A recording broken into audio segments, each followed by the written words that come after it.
Muy buenas a todos, soy Oliver y hoy os traigo 30 pruebas de que la Tierra es plana.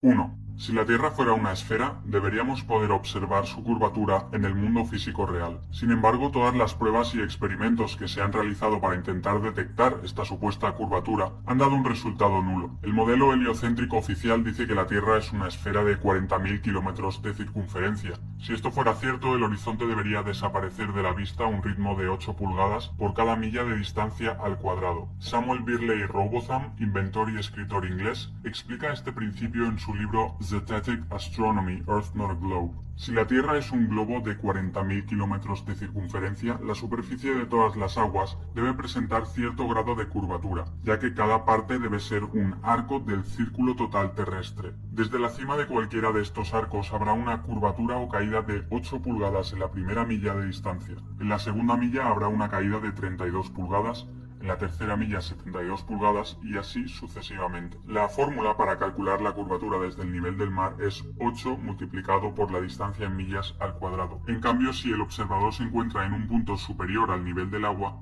la fórmula cambia y es la siguiente. En Cambridge County, Inglaterra, hay un canal artificial de 32 kilómetros de largo llamado Old Bedford. Samuel Robotham puso allí un barco con una bandera a 1,5 metros por encima del nivel del agua. El barco navegó hasta Welney Bridge, a 9,6 kilómetros en línea recta desde donde se encontraba Robotham. Este se colocó en medio del canal con un telescopio que estaba a 20 centímetros sobre el nivel del agua. Robotham miró por el telescopio y comprobó que el barco y la bandera eran perfectamente visibles durante todo el trayecto. Si la Tierra fuera un globo de 40.000 kilómetros de circunferencia, la trigonometría esférica dicta que la punta de la bandera que había en el barco, situada a 1,5 metros sobre el nivel del agua, hubiera estado escondida detrás de 3,5 metros de curvatura. Sin embargo, ese no fue el caso, sino que la bandera pudo ser observada en su totalidad a lo largo de los 9,6 kilómetros. Robotham realizó más experimentos similares en el canal y concluyó que no había ninguna curvatura en la superficie terrestre. Hoy en día hay miles de vídeos en YouTube replicando este experimento, y todos muestran objetos en la distancia que no deberían ser visibles si la Tierra fuera una esfera de 40.000 kilómetros de circunferencia. 2. El fotógrafo Joshua Nowicki realizó el 5 de mayo de 2016 un timelapse de la ciudad de Chicago desde el Whitecomb Senior Living Community en St. Joseph, Michigan. La distancia entre ambos puntos es de 60 millas, es decir, 96 kilómetros, y el fotógrafo se encontraba a 1,80 metros sobre el nivel del mar. Usando el segundo cálculo trigonométrico anteriormente explicado, nos sale que entre el punto en el que estaba el fotógrafo y la ciudad de Chicago habría una caída de curvatura de 650 metros, por lo que cualquier edificio que tuviese una altura menor a 650 metros estaría completamente oculto tras la curvatura terrestre. El edificio más alto de Chicago es el Willis Tower, con una altura de 442 metros, por lo que la parte más alta del edificio debería estar oculta tras 208 metros de curvatura. El timelapse muestra claramente todos los edificios enfocados prácticamente al completo, probando que no hay ninguna curvatura en la superficie terrestre. Después de que este timelapse y otras fotografías de Joshua Nowicki salieran a la luz, varias cadenas de televisión norteamericanas se apresuraron desesperadamente a decir que lo que se ve en las fotografías, en las imágenes, es en realidad un espejismo. Es decir, que las imágenes en realidad eran producto de la refracción de la luz. Dicen que la diferencia de temperaturas en la atmósfera hace que la luz se doble en el horizonte y cree una ilusión óptica. El problema de esta forzada explicación es que los espejismos se diferencian por presentar una imagen claramente distorsionada o invertida, y en el timelapse de Nowicki se puede ver la ciudad de Chicago durante 15 o más horas seguidas, con una imagen nítida y detallada. 3. Desde la costa de Ohairo Bay, en Nueva Zelanda, se pueden ver y fotografiar las montañas de Kaikoura, que están a 130 kilómetros de distancia. Si la Tierra fuera una esfera de 40.000 kilómetros de circunferencia, la curvatura terrestre taparía unos 1.500 metros de estas montañas. 4. Desde la isla de Oahu se puede ver la isla de Kauai, tal y como confirma Terry Robinson con numerosas fotografías y grabaciones tomadas a 60 metros sobre el nivel del mar. La distancia entre ambas islas es de 174 kilómetros, y el punto más elevado de Kauai es el pico Kawaikini a 1.598 metros sobre el nivel del mar. Una vez calculada la supuesta caída de curvatura que tendríamos que observar, nos salen 2.354 metros, por lo que desde Oahu no se podría ver nada que estuviera en la isla de Kauai y que no estuviera por encima de los 2.354 metros. Sin embargo, el punto más alto, el pico Kawaikini, está a tan solo 1.598 metros, por lo que faltarían 756 metros para que pudiera ser visto desde Oahu. 5. El Gran Canal de China tiene 1.776 kilómetros de longitud y según datos oficiales su punto más alto se encuentra en las montañas de Shandong, a 42 metros de altura. Si la Tierra fuera una esfera de 40.000 kilómetros de circunferencia, la trigonometría esférica dicta que el canal formaría un arco siguiendo la curvatura terrestre y su punto más alto estaría en el centro a una altura de 60.940 metros y no a tan solo 42 metros como sucede en la realidad.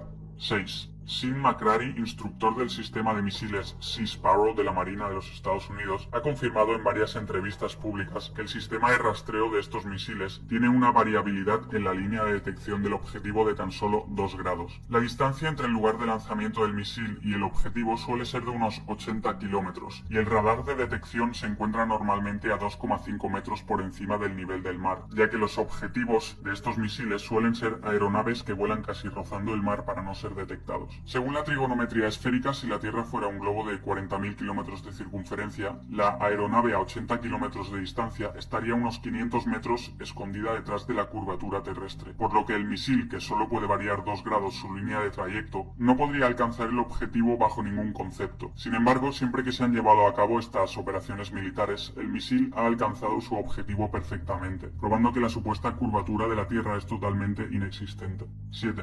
Muchas personas argumentan que si la Tierra fuera plana, deberíamos poder ver, por ejemplo, el Everest desde cualquier parte del mundo, y que esto no es posible debido a la curvatura de la Tierra. No obstante, estas personas parecen olvidar que la visión humana tiene un límite, que cuanto más se aleja un objeto de nuestra posición, más pequeño se hace. Si ponemos cualquier objeto delante nuestro y lo vamos alejando, llegará un momento en el que debido a la simple perspectiva ya no veremos este objeto. Existen además cosas como la niebla, las nubes, las partículas de polvo, las partículas de agua, la densidad del aire y otras condiciones atmosféricas que afectan enormemente a la visibilidad de los objetos en la distancia. Todo esto explica perfectamente por qué no podemos ver el Everest o cualquier otro objeto a una cierta distancia sin la necesidad de recurrir a la supuesta curvatura de la Tierra. 8. Con los avances tecnológicos es cada vez más fácil comprobar que la Tierra no es una esfera como nos habían contado. Ahora es posible mandar globos a gran altura con una cámara adjuntada para poder ver el horizonte por encima de los 33.000 metros. En YouTube se pueden encontrar cientos de estas grabaciones hechas por aficionados a más de 33 kilómetros de altura y todas muestran un horizonte completamente plano.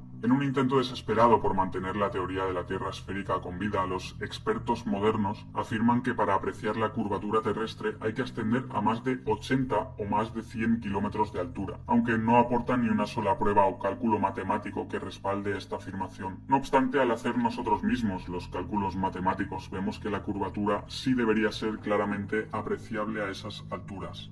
9. El horizonte siempre se encuentra al nivel de los ojos o del ojo de la cámara, sin importar a qué altura se encuentre el observador. Si la Tierra fuera una esfera sin importar su tamaño, al ascender en altura el observador tendría que mirar necesariamente hacia abajo cada vez más con tal de ver el horizonte. Sin embargo, en la realidad no importa cuánto ascendamos, que nunca tendremos que mirar hacia abajo para ver el horizonte, algo que solamente es posible en un plano.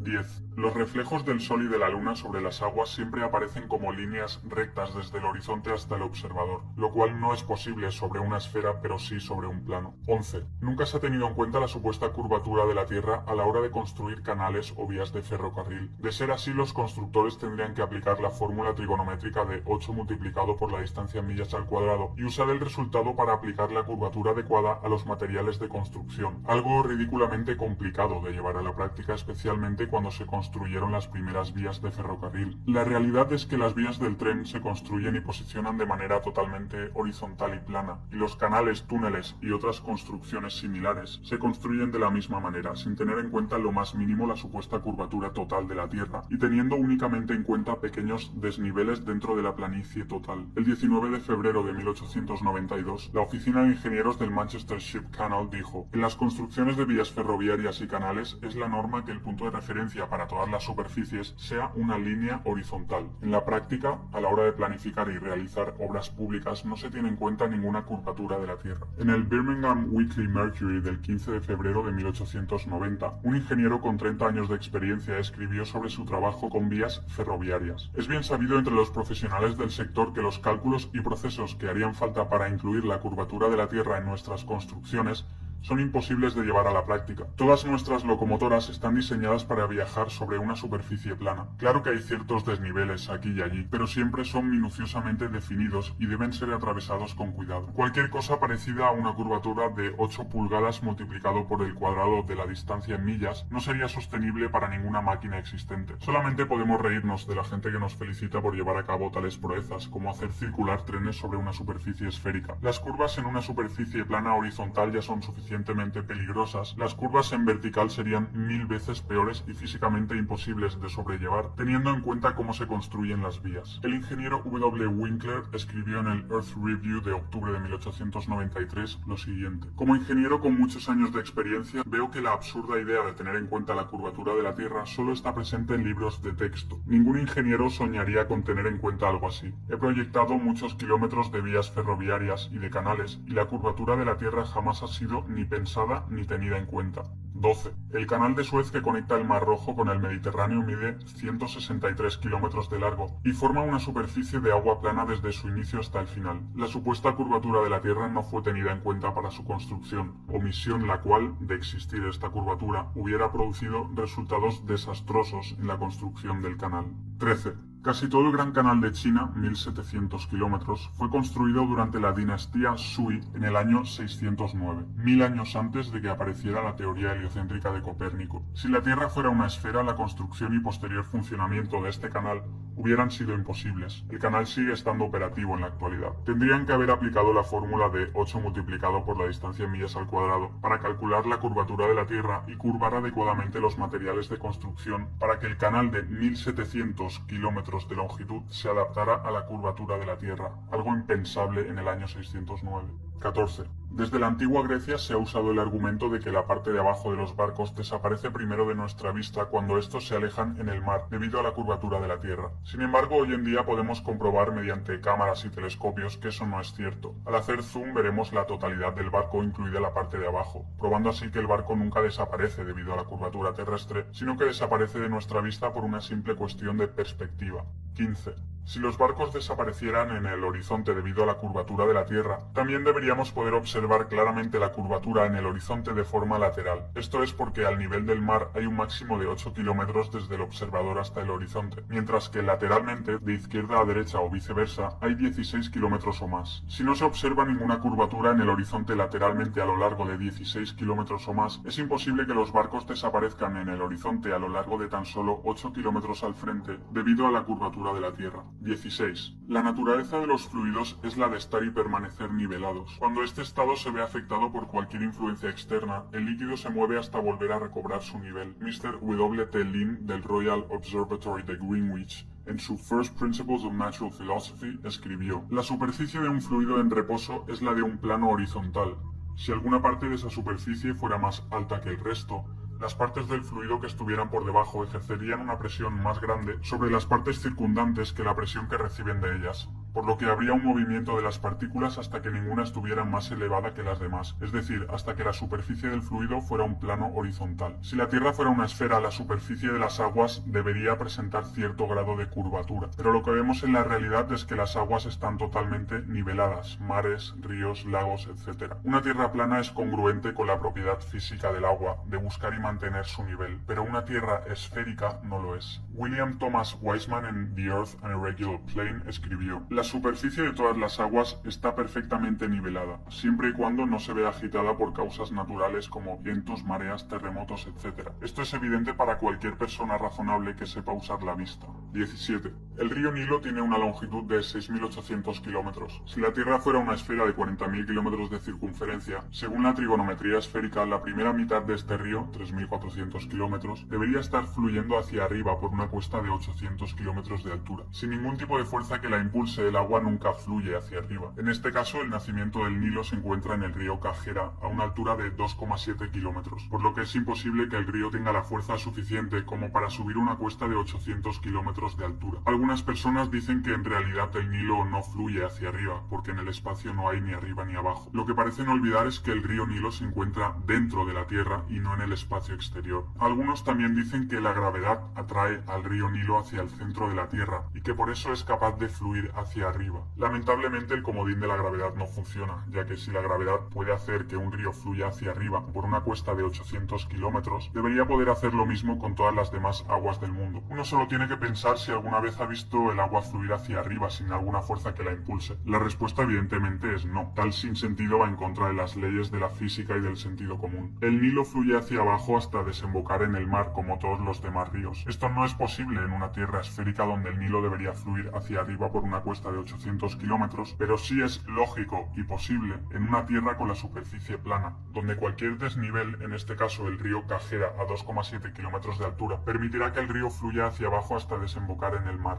18. En el año 240 a.C., Eratóstenes calculó la circunferencia de la Tierra y supuestamente probó que era esférica usando dos palos situados a una distancia concreta, midiendo la diferencia de longitud de las sombras que proyectaban estos dos palos. Este experimento se basaba en que los rayos del Sol entraban a la Tierra en ángulos paralelos, como cabría esperar si el Sol estuviera a 150 millones de kilómetros de distancia. Sin embargo, esta supuesta prueba de la esfericidad de la Tierra contradice el hecho observable de que los rayos del Sol forman ángulos convergentes creando una pirámide a través de las nubes, lo que se llaman rayos crepusculares. La explicación oficial de los rayos crepusculares es que la atmósfera terrestre refracta la luz solar y por eso se crea la forma piramidal. Si este fuera el caso, la prueba de los dos palos de Eratóstenes no sería válida, ya que se basa precisamente en que la luz solar entra en ángulos paralelos. Esto nos lleva por tanto a dos posibilidades. 1. Que la atmósfera refracta la luz solar, pero Eratóstenes estaba equivocado sobre la esfericidad y el tamaño de la Tierra. O 2. Eratóstenes tenía razón, pero la atmósfera no refracta la luz solar y por lo tanto los rayos solares crepusculares prueban que el Sol está muy cerca. Cualquiera de las dos opciones presenta un grave problema para el modelo heliocéntrico. 19. Si la Tierra fuera una esfera de 40.000 kilómetros de circunferencia, un avión comercial volando a una velocidad media de 800 kilómetros por hora debería inclinar el morro del avión hacia abajo para compensar un ascenso de 846 metros cada minuto y así poder volar paralelo a la Tierra. Si no lo hiciera, después de una hora de haber despegado, el avión se encontraría unos 50 kilómetros más arriba de lo esperado y seguiría ascendiendo unos 50 kilómetros cada hora hasta llegar al espacio exterior. Sin embargo, los pilotos jamás tienen que realizar tal maniobra compensatoria, sino que cuando el avión llega a su techo absoluto, es decir, la mayor altitud a la que un avión puede mantener el vuelo nivelado, el piloto simplemente mantiene su trayectoria de forma nivelada sin preocuparse de tener que ajustar el morro del avión para no acabar en la órbita espacial. 20. Muchos vuelos comerciales realizan rutas que no tienen ningún sentido en el modelo de la Tierra esférica, dando vueltas enormes y ridículas en vez de escoger el camino más corto en línea recta para ir de una ciudad a otra. Ejemplos de estos vuelos son los de Seattle-Dubái, Londres-Tokio, Moscú-Los Ángeles, Moscú-Nueva York, San Diego-Londres, San Francisco-Múnich, Tokio-Frankfurt o Toronto-El Cairo. Sin embargo, estas rutas ridículas e inexplicables en el modelo esférico tienen todo el sentido del mundo cuando son proyectadas sobre el mapa de la Tierra plana, vemos que en realidad son líneas rectas entre las ciudades mencionadas. 21. Un argumento común usado en contra de la teoría de la Tierra plana es el de decir que los vuelos en el sur no cuadrarían en el mapa plano. Por ejemplo, los vuelos de Santiago de Chile a Auckland o Santiago de Chile Sydney, en vez de tardar 13 o 14 horas, tardarían el doble o el triple en el mapa de la Tierra plana, ya que en este mapa parece que las dos destinaciones estén muy separadas. Sin embargo, esta afirmación es completamente errónea, ya que el mapa de la Tierra plana, el mapa de Gleason o azimutal, es equidistante. Esto quiere decir que cada celda que se ve en el mapa representa la misma longitud y anchura que las demás celdas, por lo que las celdas que parecen tan grandes en la parte exterior del mapa, es decir, en el sur, en realidad son iguales a las que hay en el centro, es decir, el norte. Cada celda en el mapa representa unos 1.300 kilómetros de ancho y 2.500 kilómetros de alto. Una vez sabido esto, vemos que la distancia entre Santiago de Chile y Auckland es de 9.700 kilómetros en ambos mapas, por lo que los tiempos de vuelo en el sur cuadran perfectamente en el mapa de la Tierra plana.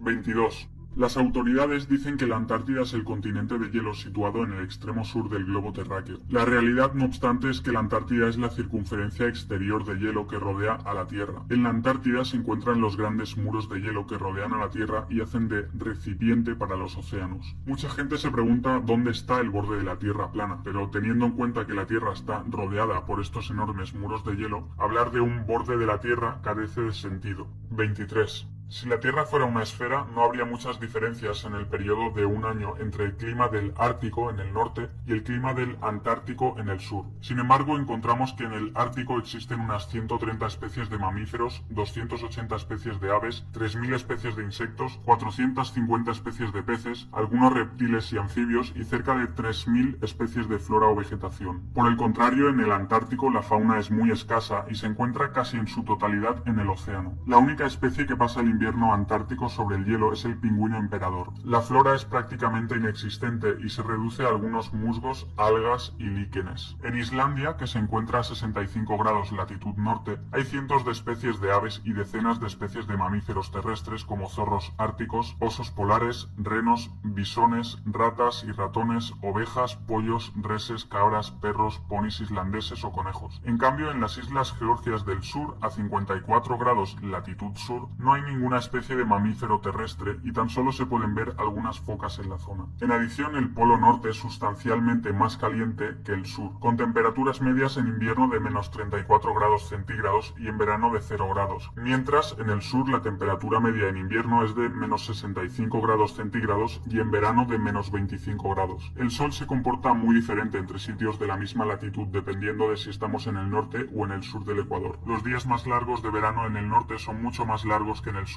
y los inviernos más cortos en el norte son mucho más cortos en el sur. Todas estas claras diferencias climáticas no tienen ninguna explicación satisfactoria en el modelo de la Tierra esférica, donde el Sol alumbra lo mismo en el Ártico y el Antártico a lo largo del año, pero en cambio sí que pueden ser perfectamente explicadas en el modelo de la Tierra plana, donde el Sol completa su círculo por encima de la Tierra cada 24 horas y cambia de trópico a trópico cada 6 meses. El Sol viajará mucho más rápido por la gran circunferencia del sur para poder completar su vuelta en las mismas 24 horas que tarda en completarla en el pequeño círculo central del norte, y por tanto el sur recibirá mucha menos luz y calor solar que el norte a lo largo del año. 24. Si la Tierra fuera una esfera, la distancia alrededor de su superficie a 45 grados latitud sur no podría ser muy diferente a la que hay a 45 grados latitud norte. Sin embargo, navegantes y pilotos se encuentran con que la distancia alrededor de la Tierra a esa latitud sur es, como mínimo, el doble a la que hay en la misma latitud norte. Esto es totalmente incompatible con el modelo de la Tierra esférica, donde la distancia debería ser prácticamente la misma, ya que nos encontramos en una esfera o un globo. Pero es algo totalmente lógico en el modelo de la Tierra plana, donde la superficie terrestre se expande hacia el sur a medida que uno se aleja del polo norte, teniendo por tanto que recorrer mucha más distancia para rodear la Tierra en la gran circunferencia del sur que en la pequeña parte central del norte.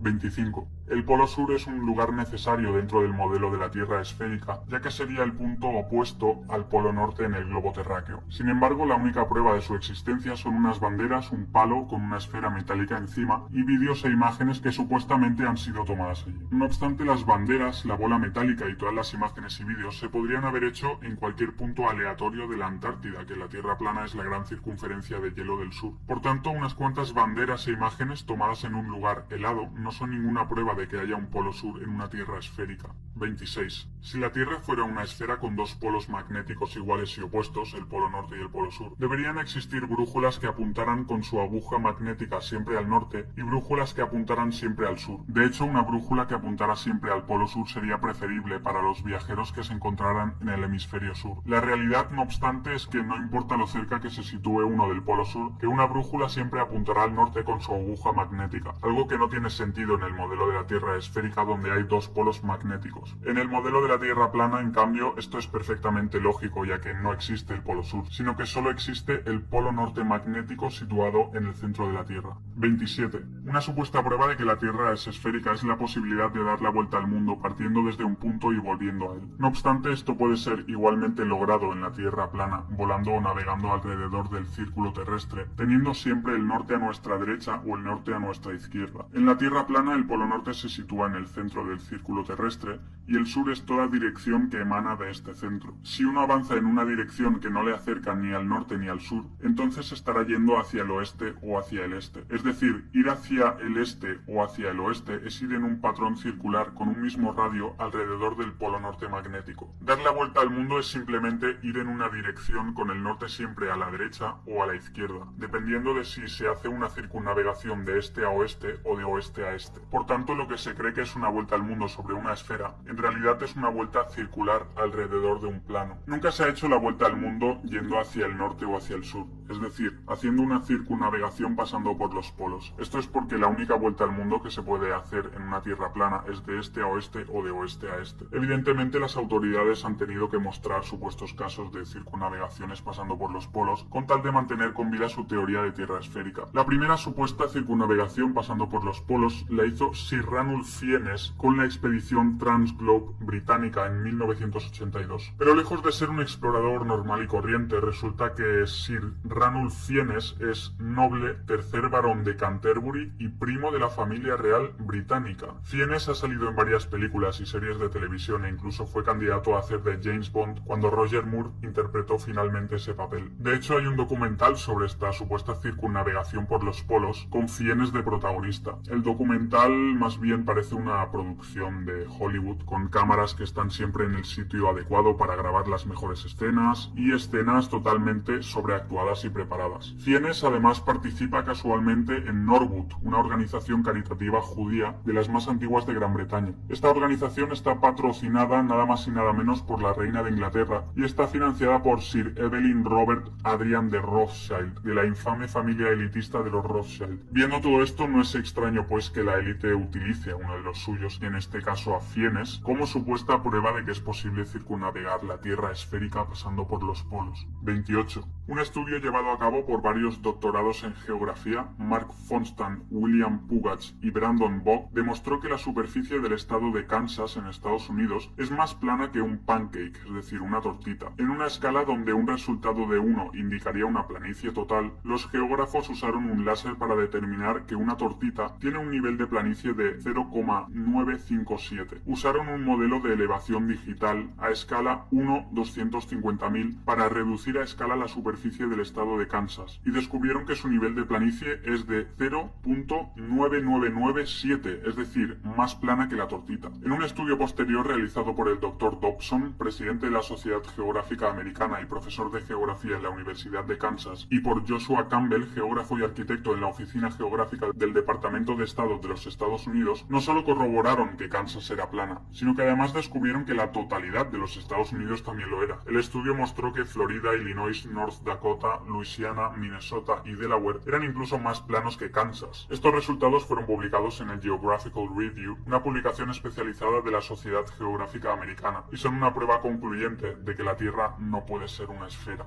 29. En el año 2012, Felix Baumgartner realizó un salto patrocinado por Red Bull, en el que batió varios récords al lanzarse en caída libre desde los 39.000 metros de altura, después de haber ascendido en globo tripulado a la estratosfera. Muchos dicen que la grabación de este evento es una prueba de que la Tierra es esférica, ya que la cámara que había en el exterior del globo tripulado mostraba una Tierra con una gran curvatura en el horizonte. Sin embargo, la curvatura que muestra la grabación, demasiado exagerada incluso para el modelo esférico, se debe a que la cámara era una GoPro que usaba la lente ojo de pez, la cual curva la imagen de una forma muy notoria. Por el contrario, la cámara que había en el interior del globo tripulado usaba una lente normal y mostraba un horizonte completamente plano y al nivel de los ojos a una altura aproximada de 39.000 metros, probando que el horizonte en realidad es totalmente plano. 30. El modelo oficial también afirma que debajo de la superficie terrestre hay varias capas: la corteza, el manto superior, el manto, el núcleo externo y el núcleo interno. Sin embargo, la existencia de estas capas se vuelve altamente improbable, teniendo en cuenta que la mayor excavación que se ha realizado en la historia de la humanidad es la del pozo superprofundo de Kola, a una profundidad de tan solo 12.262 metros. ¿Cómo pueden saber lo que hay más allá de esa profundidad? Lo cierto es que no lo saben, y la única razón por la que creemos que vivimos en una esfera con un núcleo en el centro es porque lo hemos visto en dibujos y gráficos hechos por ordenador. Si eres nuevo al canal, suscríbete, ya que seguiré hablando sobre estos temas, y como siempre, muchas gracias a todos por estar ahí y hasta el próximo vídeo.